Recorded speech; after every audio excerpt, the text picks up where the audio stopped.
This training is how to build lasting client loyalty in 100 days or less. And the process is called Retention Made Simple. That's what I have. I'm the founder. I have Retention Made Simple. And if you haven't heard my story, there will be time for that another time. But basically, I have been doing this for years for myself and my clients. And now I'm helping other businesses know how to do it as well. Because I truly believe that when you set up your company from a point of view to where you're building in retention from the beginning, then your company's going to be stronger. You're going to get more referrals and you're going to have just a better business. And it can work for any kind of business. It can work for B2B, B2C, nonprofits. It literally can be done for any type of business. And Sue, are you able to unmute? I'll ask you just a couple questions and we'll see. And I know you're still figuring out what you're going to do, but we'll go with this. So I'm going to put your name here. And if you would just tell me, I know you're building out your business a little bit. Tell me just like 60 seconds of what your goal, what you're working on creating right now. I am working on creating a coaching program for people that are 50, 55 plus that are beginning to be concerned about their retirement and teaching them ways to make money online so they Okay. can supplement that income. Okay. That's perfect. And so when you're thinking about this, even though it may not be in place yet, what do you think you're going to charge? And is it going to be like for a 6-month program, a 90-day, a year, or is it a one-time thing and then they just keep upping up if they want to? My core offer, I think, is actually going to be a 4-week program. Okay. And then after that, they can pay monthly to continue with the coaching part of it, even though they've gone through most of the training. But after that, then if they need help with implementing their own and stuff like that, I'll still be available. Sure. That's perfect. Perfect. Perfect. All right. And so do you have an idea what you're going to charge? Yeah, my core program is probably going to be somewhere between 597 and 797, with Okay. I'm not, probably 97 to 197 for the keep okay. going portion. For the continuity. All right. Yeah, So I'm thank going to, you. yeah, I'll put 150 because I'll put 600 and 150. So Okay. this is actually a perfect example. So you have in your brain, you're going to have people pay you around $600 for the 4-week program. They're going to get what they came for. And then you want them to stay and give you approximately $150 every month to help implement. So imagine you have 10 customers that come in and do that $600 thing. So that's $6,000 you get. But what if only one or two of those people continue and do the monthly? Then your revenue's going down, right? So you can keep it going. By keeping them longer, you're going to be able to make more money. And so that's where Retention Made Simple comes in. And it is a 3-part system where I focus on onboarding, appreciation, and feedback. And onboarding for every company is different. Every business is different. Your program's a 4-week program. So you would probably have a shorter onboarding. Mine, because I keep my clients ideally for years, we have a 100-day onboarding process that's 5 steps. And the important thing about onboarding is gathering the information that you need so that you can then do the feedback and appreciation appropriately. And whether you use a Google form or however, or you're just on the phone or on Zoom and you're asking the questions of the people, making sure you're documenting that information of like their birthday. It seems really silly, so you're in some of my communities and you've been asked for your birthday because I want to be able to show appreciation to you. And so figuring out what your onboarding process is going to be and then building in place to ask for feedback. So if in talking about the continuity at the front end, whatever that looks like. So at week 1, and you're going through the program, they already need to know that when they're done with week 4, that this is the option to continue to be able to continue to implement and what that looks like so that it's not at the end of week 4 and you're like, oh, hey, now do you want to continue? It should when you onboard properly, you're able to build that in to make it more of a natural thing. The number of coaches and businesses I work with, that I pay a set fee for a set amount of time, that they don't build that in, and then I don't know what to do, what's next. I was working with a guy last year, and I really like him in his business, and I was paying him $500 a month. I basically paid him $1,500 for 3 months, and at the end of my 3 months, he hadn't ever mentioned how to continue. So I sent him a message, and I'm like, "Well, I guess I'm done." And he could have kept me, but he didn't ask. He didn't make it easy. So how you onboard is everything. The appreciation thing, a lot of what I teach are $0 ideas. You do not have to spend a ton of tech time or money on any of this. The most important question that you can ask around appreciation is, how do you want your clients to feel when they think about you? And when you make the decisions based off of that, then you can decide what to do. And so the appreciation that I show you, Sue, would be different than maybe what I would show Ricky, because a different relationship or what they need is different. And it's not all cookie cutter. You don't have to do the same thing for all the people, right? And so it's about knowing who they are, what they want, and how you want to make them feel. And so retention made simple, onboarding, appreciation, and then the feedback. And this is a funny one. I talked about asking for feedback a lot, and a lot of the small business owners that I talk to and entrepreneurs is they're like, I don't want to ask for feedback, and because they know it sucks, right? If you're not gonna, if you don't want to ask, and there's a reason. And so to keep your clients long term, what I have found is if your clients know that you want their feedback, you want to know what you can do to make it better, and they have permission to share that with you, that's when you're going to be able to build a relationship that sticks. And Sue, I know you're in my habit stacking community. And today I said, are y'all using the tracker? What could I do to make it better? So I'm asking for feedback, even in that little container, that little space. And so for me, on the 5-step onboarding process, 2 of those 5 things are asking for feedback. One at around 45 days. And then I want them to know that I want to know what's happening. And then at day 90, I send them a request to actually have a Zoom call with me, because I don't meet with all of our clients on a regular basis. My team meets with a lot of them. I said, I want to see you and I want to talk to you and make sure everything's okay. When they know that you want to know about what's going on with them, they will give you feedback without you asking moving forward, so you can make the process better. One of the really cool things, though, is if somebody gives you feedback, let me back up. If somebody gives you feedback, you have to respond. If it's good or bad, you have to respond.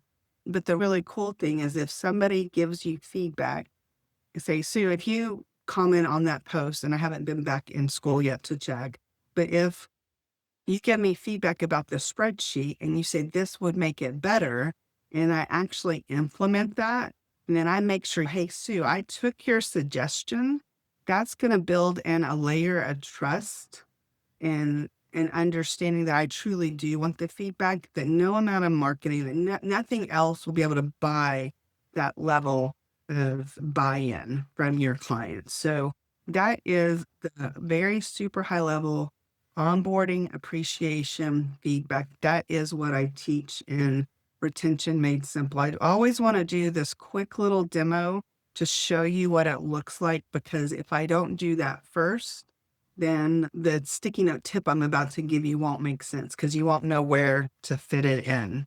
And so at the end, we're going to do the sticky note tip. At the end, I'm actually going to show you how you continue, if you want to, and do a done with you or done for you program for Retention Made Simple. And my hope is that I'm going to make you an offer you cannot refuse. However, I want you to know you can totally refuse it. Totally refuse it. And when I get to that part, if you decide I want to bounce, I got what I needed, I'm not interested in continuing, you can leave. No harm, no foul. I'm not going to give you any, I won't ever give you grief. You can always come back. So what we're going to talk about right now is the tip for the week, the sticky note retention tip. Community fuels referrals. And what I hear so often is that small business owners, that they want their people to give them more referrals, but they feel weird asking for referrals. It's like, how do you ask somebody to say, hey, did you like me enough to tell people about it? And when you do this properly, you don't have to ask for referrals. So, well, the question I want you to think about today is think of your favorite local spot, a restaurant, a coffee shop, a bar, anywhere you go. Remember Cheers? Everybody knows your name. Like they walked in, and what was it? Cliff or Norm? Norm, Norm. Everybody knew Norm's name, right? And so one of our favorite places is a local Mexican restaurant, and the food's really good. The service is always great. The people are super friendly, and what I recognized in creating retention made simple is that people, they don't refer businesses. They refer experiences and places where they feel valued. And so if you can make your customers feel more than just a number, more than, oh, I got 10 people in my 4-week program, but they really feel like you see them, you hear them, you want them to be part of the community, part of the space. And maybe it's not a 4-week cohort. Maybe somebody watching this is a chiropractor and somebody's coming in and they're getting their treatments and they making your clients feel seen and heard and understand when they walk in to your office, and then somebody that's greeting them remembers their name before they even sign in. It's, hi, Ricky, it's so good. I'm so glad you're here. Or they remember one of the places, like I used to go get my nails done in Fort Worth, and I would go and they always asked you what you wanted to drink. I always got the same thing. And so whenever I would go sit down to get my nails done, they would just put the drink right there. And it was always water, but they remembered the water instead of saying, do you want soda or do you want wine or whatever it was? So those little things where they feel more as part of the thing, they're part of your world. When you can do that part well, that's when you'll start to get that's when you'll start to get the referrals without asking. The first step, when you first get somebody, they're going to be a customer. The goal, though, is to get them to be your champion because a customer's good and they'll talk about it, talk about you possibly. A client will probably give you a referral as a favor to you because they like you. They have gotten what they said you said you would give them. But a champion, they will actually refer you out, not just as a gift to you, but to the person they're referring to. So say, so I go through your program for the 4-week program and I get so much value and I feel seen and heard. And I know that you treat me like a human because I am and not just a number or a paycheck. Then I'm going to be more likely to say, hey, Georgie, you need to get connected to Sue, not as a favor to you, but as a favor to Georgie. Does that make sense? Yeah. All right, very good. All right, so that, and this is what I was just saying. A referral is a favor that a client does for you, but the champion that's when they give it as a gift to their own friend that they're referring. And that's where the magic happens. And so we don't want to just talk about it. What I want you to do, one of the things, and you can come back every Friday at noon, I do a different topic every week. But what I really want to make sure you understand is that just learning something new, I believe, is a waste of time unless you're going to implement. And that's part of, I love, Sue, what you said about the continuation to implement. Then my ears went off because that's, most people know what to do. They just don't have a process in place to implement it. And I had somebody ask me recently, is what you teach with retention made simple? Is it just common sense? Like reach out to your people, be nice to them, do the thing. A lot of it, yeah, it is common sense. But the problem is it's knowing to do it and actually implementing it are two different things, right? And so what I want you to do, and Ricky, if you're driving or whatever, you can do it later, but Sue, and I'm actually going to do this too. What is one thing that we can do to make a client feel like an insider rather than just a number on a spreadsheet? And so I know you're just starting to work to get your business up and going. So maybe it's not a client, but maybe it's somebody that could be a referral partner, somebody you're already with in another community that you've been networking with. What could you do to actually show them a little bit of kindness, a little bit of appreciation, ask for feedback in a way that they know that you want to make sure that they're getting what they need, kind of thing, and to where you can actually implement this because we don't want to just talk about it, we want to do it. So I'm going to just stop talking for just a minute and let you ponder who that person is, what you might like to do, and then we'll continue on. I'm going to take a drink of water.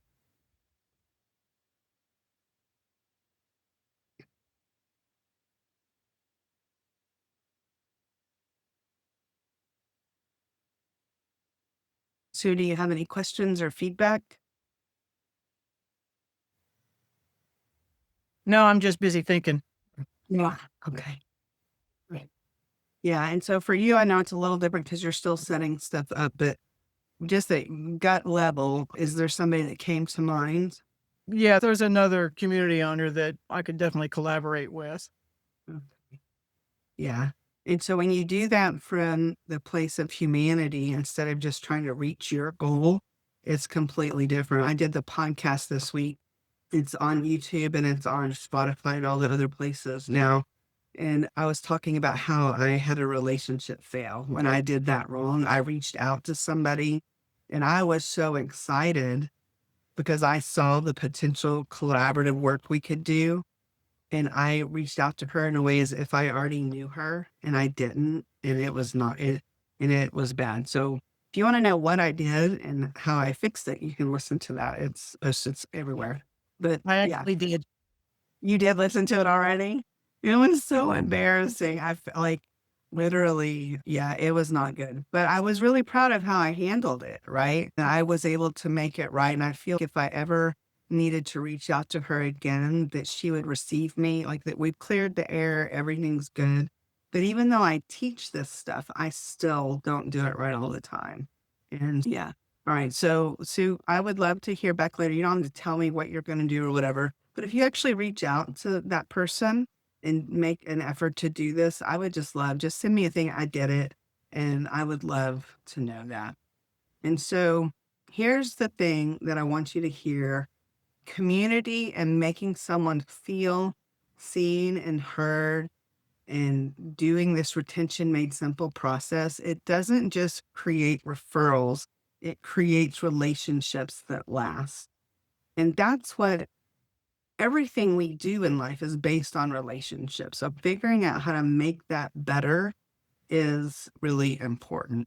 And I was having a conversation with Coach Dale. He was my first admin client and he's still my coach and I'm still his admin. And we are really good friends. We've been connected now for over 6 years, almost 7 years.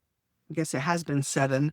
And I was asking him why so many small business owners don't do this part about they want just the one-off sale. They want the 4-week client and they want to be able to do it and then continue and just get more. Why don't they want this continuity clients? Why do they not want that? And it's because we live in this world right now where we want that quick dopamine hit and the relationships that we have to build to make this work. You can fake being somebody for 4 weeks. You can fake caring for 4 weeks. But when you build in a relationship that goes month after month, that takes real time and energy. And a lot of people just aren't willing to pay that cost right now. And I'll tell you what, like the relationship I have with Dale now, 7 years later, working with him, and I see him almost every week, plus we're friends. The relationship that we have now compared to when we started is so much better. And you don't have to be friends with all your clients. That's not the goal, but to be real with them and to build a relationship and to know who they are. One of the guys that was on the call last week, I do some other networking stuff with him, and he's been married to his wife for 38 years.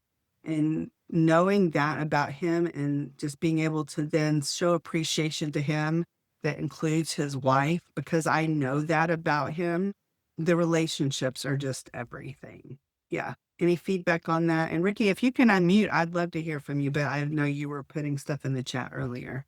But Sue, go ahead. No, I think that's very true. I think we have all suffered that being looked at just as a dollar sign rather than as a person. And Yeah. that's something that I never want to do. I'm one of the reasons why I like the community is the fact that we can go in there every day and be personable with our customers and clients. On the fact that you can interact.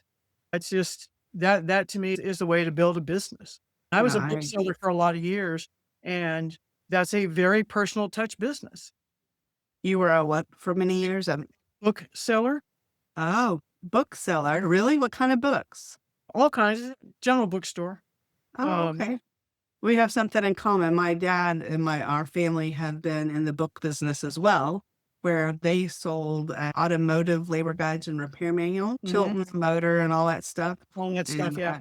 yeah, and so my dad, it's been 40 years in that business, and he's working on recreating a new version of the ASC study guides that he's creating, because and so he's still in the book business. And I'm like, oh Yeah. my God. So yeah, we love books. All right, very good. Yeah, and even if you don't have a community like on school or another platform, you can create community within your business. The community platforms now make that so much easier, though. Like what you're talking about, being able to come in, people can pop in when they need something, and it makes it really it's much easier now than it's ever been. All right. So I'm going to show you a couple of just testimonial things people have said. And then, like I said earlier, I'm going to show you the offer that I have for doing the Done With You program, because that's where most people start at that I'm finding, because we do Done For You, but most of those clients pay me between $500 and $1,000 a month. And the Done With You program, because of the community-based model, is a fraction of the price. And my team, literally, I had a team call earlier this week and they convinced me to do something that's stupid crazy. So if you stay till the end, you're going to see an offer that I don't know that I'm going to be able to do very long. And this is not like a limited scarcity thing, but it's literally like the stupidest offer I'm ever going to make. Hang with me just for a few more minutes. But all right. So these are some of the people that have gone through Retention Made Simple and either are implementing it or learning what they're going to do. And I'm not going to read them. I'm just going to leave them on the screen long enough that you can just get a feel about what they said. And one of my favorite ones, though, I'm going to scroll down just a little just for the sake of time. Oops. Somehow this got messed up. But basically, this client, within the first year of working with me, her business doubled, literally. This client said that her renewal processes have been much more profitable and enjoyable. Imagine going in and you're having your clients that want to renew, you're going to get them to stay with you. Like I said, a chiropractor's office, instead of saying, oh, you had a 3-month program to do XYZ. Now you want them to stay another 3 months. Imagine that going smoother and being enjoyable. Because if the only time you're talking to your clients is when you're asking them for more money, this renewal process will not be enjoyable. And then this is Sandy Profit, and she's still a client. And she loves that, like, she'll see past clients just on the street and she'll see them out in social settings and she remembers their birthday or an anniversary because it's on her calendar. Part of our process is we teach her how to know where the information is. And she's like, they're always like, how do you remember? And so it's just part of the process. Y'all can come back every week. Literally, they're at the same time, and you're welcome to come back. Whether you join Retention Revolution or not, you're welcome to come back so that you can keep learning, and maybe the time will be right for another time to move forward and implement. But implementation's everything. So make sure you go today and figure out who you're going to reach out to treat them like a human, not a dollar sign.